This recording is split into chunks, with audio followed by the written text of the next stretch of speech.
সুপ্রিয় ভিউয়ার্স, আসসালামু আলাইকুম।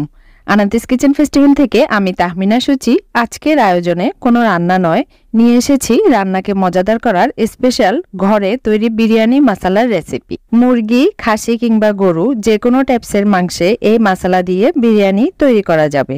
1 কেজি পরিমাণ চাল এবং মাংস রান্নায় এই তৈরি করা মশলাটা 3 চা চামচ পরিমাণ দিলেই চলবে।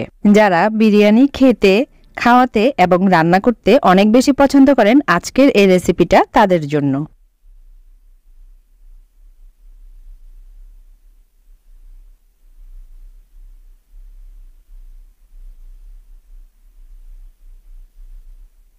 বিরিয়ানির মশলা তৈরির প্রিপারেশনে প্রথমে আমি নিয়েছি 1 চা চামচ গোটা গোলমরিচ, সাথে নিয়েছি 1 টেবিল চামচ পরিমাণ এলাচি, একটা স্টার অ্যানিস, অর্ধেক জয়ফল, যদি বড় হয় অর্ধেক দেবেন, আর ছোট হলে পুরোটা দিতে পারেন। আর জয়ত্রী যাবে এরকম 2টো পাপড়ি। আসলে কিছু স্ট্রং ফ্লেভারের মশলা যেমন জয়ফল, জয়ত্রী, স্টার অ্যানিস, লবঙ্গ এগুলো কম দেওয়াই ভালো। এগুলো একটু বেশি দিলে অনেক সময় মশলার টেস্টটা নষ্ট হয়ে যায়।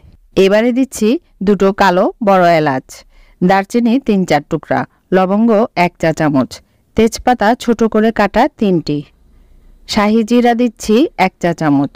এবারে যাচ্ছে 1 টেবিল চামচ পরিমাণ চিকন জিরা, যেটা রেগুলার মশলায় সবসময় ব্যবহার করি। আরও যাবে মিষ্টি জিরা 1 চা চামচ, যেটাকে আমরা মৌরিও বলে থাকি। দিচ্ছি 1 চা চামচ কাবাব চিনি, যেটা দেখতে গোলমরিচের মতো, শুধু এরকম একটা লম্বা চিকন অংশ থাকে পাশে। এবারে দিচ্ছি গোটা ধনিয়া 1.5 টেবিল চামচ। আরও দিচ্ছি কাঠবাদাম 1 টেবিল চামচ ও কাজু বাদাম 1 টেবিল চামচ।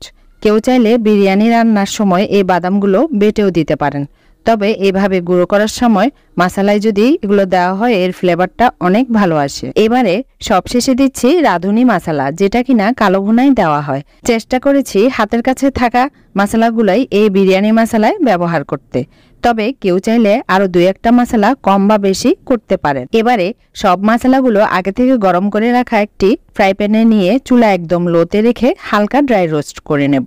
ভাজার সময় খেয়াল রাখতে হবে যেন খুব বেশি ভাজা না হয়, এতে পুরো মশলার ফ্লেভারটা নষ্ট হয়ে যাবে। তবে কেউ চাইলে এই মশলাগুলো 2 ঘন্টা রোদে শুকিয়েও গুঁড়ো করে নিতে পারেন, এতে গুঁড়ো করতে সহজ হবে।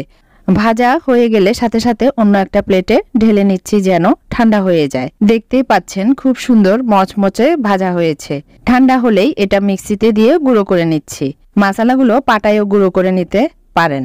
মাঝে 2-3 বার খুলে চামচ দিয়ে গুঁড়োগুলো উপর থেকে নিচে নেড়ে দেব, তবেই এরকম মিহি গুঁড়ো হবে। আমি মশলার কালার একটু সুন্দর হওয়ার জন্য সাথে দিচ্ছি আধা চা চামচ হলুদ গুঁড়া ও 1 চা চামচ মরিচ গুঁড়া।